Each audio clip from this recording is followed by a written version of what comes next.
மீனம் ராசி அன்பர்களே, 2026 மே மாதம் எப்படி இருக்கு? அதுவும் குறிப்பாக தொழில், வேலை, வியாபாரம் எப்படி இருக்கு அப்படின்னா 10ஆம் இடத்தை பார்க்கணும். 10ஆம் அதிபதியாக இருக்கக்கூடிய குரு பகவான் 10ஆம் இடத்தையே பார்க்கிறார். அதாவது 4ஆம் இடத்திலிருந்து 10ஆம் இடத்தை பார்க்குது.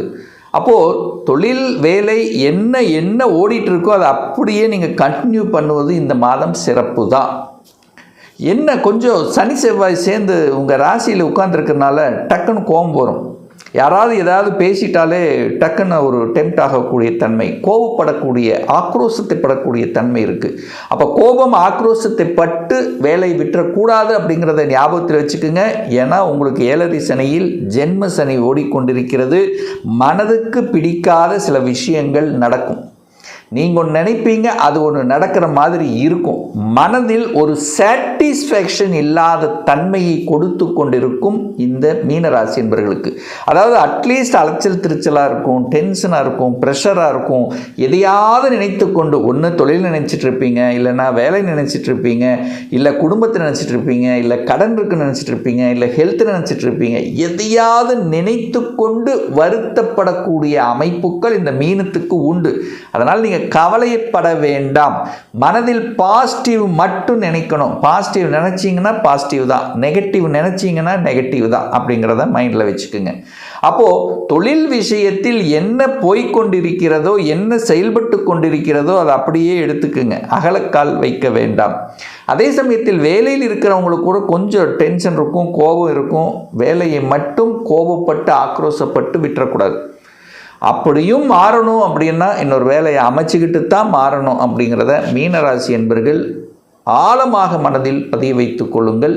இந்த 7வது சனியில், ஜென்ம சனி காலகட்டத்தில் இன்னும் நல்லா இருக்க போது என்னென்னா, குரு பயிற்சிக்கு அப்புறம் உங்கள் மனசில் இருந்து வந்த அந்த குழப்பங்கள், தடைகள் நீங்கும். இன்னும் நல்லா இருக்க போகிறீங்க. ஏன்னு சொல்கிறேன்னா, அந்த குரு பகவான், உங்கள் ராசிநாதனான குரு பகவான் 5ஆம் இடத்துல வந்து பூர்வ புண்ணியஸ்தானத்தில் அமர்ந்து கொண்டு, உச்ச பலத்தோடு அமர்ந்து கொண்டு உங்கள் ராசியை பார்க்குறார். அப்போது உங்கள் மனதில் இருந்து வந்த கவலைகள் விலக காத்து கொண்டிருக்கிறது. எவ்வளோ பெரிய சங்கடங்கள், எவ்வளோ பெரிய பிரச்சனைகள் இருந்தாலும் அதற்கு சொல்யூஷனுங்கிறது கண்டிப்பாக கிடைக்கும். வருத்தப்பட வேண்டாம். இந்த மாதம் கொஞ்சம் அட்ஜஸ்ட் பண்ணிட்டு, என்ன போய்கொண்டிருக்கிறதோ தொழிலில், வேலை, வியாபாரம், அதை அப்படியே ரீடைன் பண்ணிக்கிங்க, போதும். பெரிய டிஸ்டர்பன்ஸ் ஒன்றும் வரப்போதில்லை. கோபத்தை மட்டும் கொஞ்சம் கண்ட்ரோல் பண்ணிக்கிங்க. அதுவும் கோபம் எப்போ அதிகமாக இருக்கும்னா இந்த மே மாதம் 11 வரைக்கும் தான்.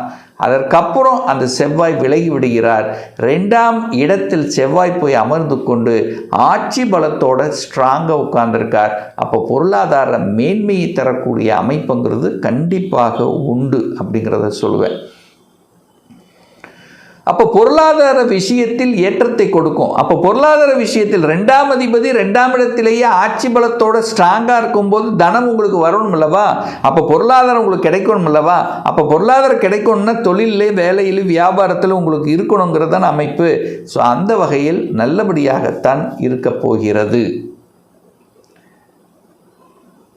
அதே சமயத்தில் 4ஆம் அதிபதியாக இருக்கக்கூடியவர் புதன் பகவான். அந்த புதன் பகவான் 2ஆம் இடத்தில் அமர்ந்து கொண்டு சூரியனோட சேர்ந்து, சூரியன் அங்கே உச்ச பலத்தோட வலிமையாக இருக்குது. அப்போ அதிகார பேச்சுங்கிறது இருக்கும், அட்மினிஸ்ட்ரேஷன் இருக்கும், தலைமை பண்பு இருக்கும், சூரியனை போல பேசக்கூடிய தன்மை இருக்கும். அரசாங்க வேலையில் ஒரு சிலருக்கு இருப்பீங்க. அரசாங்க வேலையில் இருக்கின்றவர்கள் கோபப்படக்கூடாது, ஆக்ரோஷப்படக்கூடாது. இதை மட்டும் ஞாபகத்தில் வச்சுக்கோங்க. ஏன்னா ஏதாவது ஒரு டெம்ப்டை கொடுக்கக்கூடிய வாய்ப்புகள், சந்தர்ப்பங்கள் மீனத்துக்கு உண்டு. உங்களை டென்ஷன் ஆக்கணும், இதுதான். ஸோ அதனால் நீங்கள் டென்ஷன் ஆக வேண்டாம் என்பதை இந்த இடத்துல ஆழமாக பதிவிடுகிறேன். 3ஆம் அதிபதி 3ஆம் இடத்திலேயே ஆட்சி பலத்தோடு உட்கார்ந்துருக்கார். 3ஆம் அதிபதி ஸ்ட்ராங்காக இருக்குது, முயற்சி ஸ்தானாதிபதி ஸ்ட்ராங்காக இருக்குது. இப்போ மனசை விட வேண்டாம், ஸ்ட்ராங்காக செயல்படுங்கன்னு சொல்ல வரேன்.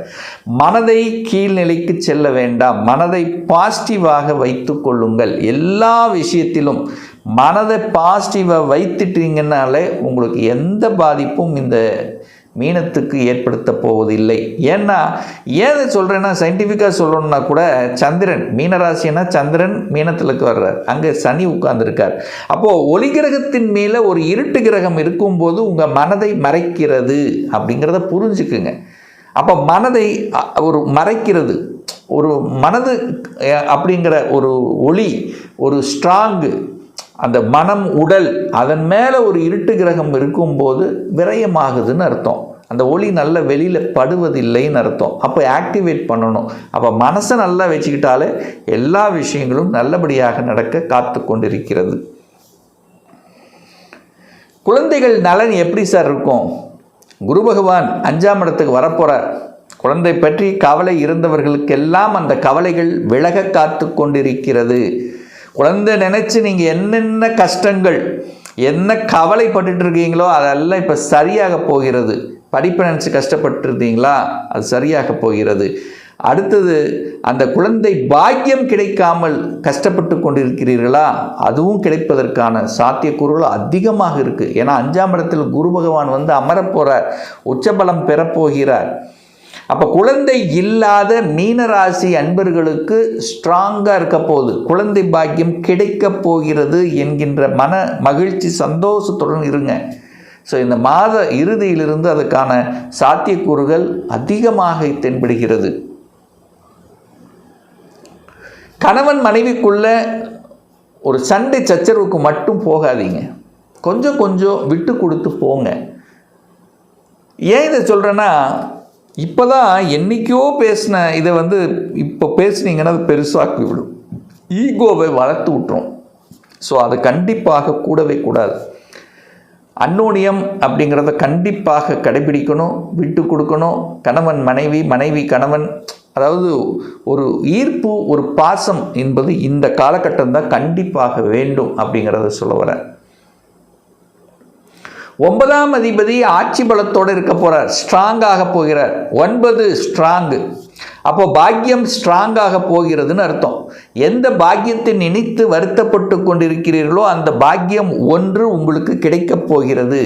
ஒரு நல்ல விஷயம் ஒன்று உங்களுக்கு கிடைக்கிறது, அதனால் மனதில் சந்தோஷம் கிடைக்க காத்து கொண்டிருக்கிறது அப்படிங்கிறத ஸ்ட்ராங்காக எடுத்துக்கலாம். அப்போ ஒரு விஷயம் உங்கள் ஆழ் மனதில் இருக்கக்கூடிய ஒரு நல்ல விஷயம் செயல்பட காத்து கொண்டிருக்கிறது. சார், வீடு வண்டி வாகனங்கள் வாங்கலாமா? இந்த காலகட்டத்தில் தாராளமாக வாங்கலாம், வாங்குவதற்கு எந்த தடை இல்லை. ஆனால் என்ன, இடத்த வாங்கினாலும் நிலத்தை வாங்கினாலும் டாக்குமெண்ட் பர்ஃபெக்டாக இருக்கா, ஏதாவது வில்லங்கம் இருக்காங்கிறத 100% செக் பண்ணணும். ஏன்னா இந்த காலகட்டத்தில் அது மறைச்சி எதையாவது ஒன்று பண்ணிடும், அதெல்லாம் பார்க்காது. வில்லங்கத்தை இருக்குதா இல்லையா அதெல்லாம் உங்கள் கண்ணுக்கு தெரியாது. அதனால் 100% செக் பண்ணி வாங்கணுங்கிறத மட்டும் ஞாபகத்தில் வைத்து கொள்ளுங்கள் இந்த மீனராசி அன்பர்கள். சார், வெளியூர் வெளி மாநிலம் அந்நிய தேசம் போகலாம் அப்படின்னு மனசு ஆசைப்படுறது, வெளிநாட்டில் போகணும், வெளி மாநிலத்தை போய் வேலை பார்க்கணும், தாராளமாக செல்லலாம். ஏன்னா ராகு 12இல் இருக்கிறது. அப்போது வெளியூர் வெளி மாநிலம் அந்நிய தேசத்துக்கு சென்று வரக்கூடிய தன்மை, அல்லது குடும்பத்தை விட்டு பிரிந்து வேலை பார்க்கக்கூடிய தன்மைகள் இதெல்லாமே இருக்கிறது. அப்போது அப்படி என்ன அர்த்தம், நீங்கள் வெளியூர் போகலாம், குடும்பத்தை விட்டு வெளியூரில் போய் பிழைக்கக்கூடிய அல்லது வேலை பார்க்கக்கூடிய தன்மைகள் இருக்கிறது இந்த மீனராசி அன்பர்களுக்கு. சார், லாபம் கிடைக்குமா? உங்கள் முயற்சியால் லாபம். லாபாதிபதியாகி சனி பகவான் உங்கள் ராசிலேயே உட்கார்ந்துருக்கார். அப்போ சனியும் குருவும் கனெக்ட் ஆகுது. ஸோ இந்த மே மாத இறுதியிலிருந்து லாபத்தை எதிர்பார்க்கலாம்.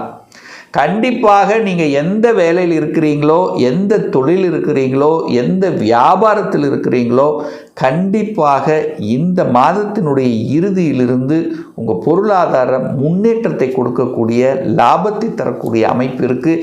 ஏன்னா சனி குரு கனெக்ட் ஆகுது. சனிங்கிறது காலச்சக்கரத்தினுடைய 10வது இடம், குருங்கிறது காலச்சக்கரத்துக்கு 9. அப்போ 9, 10 கனெக்ட் ஆகுதுன்னு அர்த்தம். அதே சமயத்தில் இங்கே உங்கள் மீனத்துக்கு பார்த்தீங்கன்னா சனிங்கிறது லாபாதிபதியும் அவரே, குருங்கிறது 10ஆம் அதிபதி, 10, 11 கனெக்ட் ஆகுது. அப்போ கண்டிப்பாக தொழில், வேலை, வியாபாரத்தில் லாபத்தை அனுபவிக்கக்கூடிய நல்ல ஸ்ட்ராட்டஜி பிளான் வகுத்து திறம்பட செய்யக்கூடிய அமைப்புகள், சந்தர்ப்பங்கள் இந்த காலகட்டம் உண்டு. மனம் மட்டும் குழம்பிக் கொண்டிருக்கும், மனதை மட்டும் பாசிட்டிவ் ஆக்குங்க. மீனத்துக்கு எந்த நெகட்டிவும் கிடையாது. அப்போது ஏற்றத்தையும் உயர்வை தரக்கூடிய ஒரு நல்ல மாதம்தான் இந்த மே மாதம்.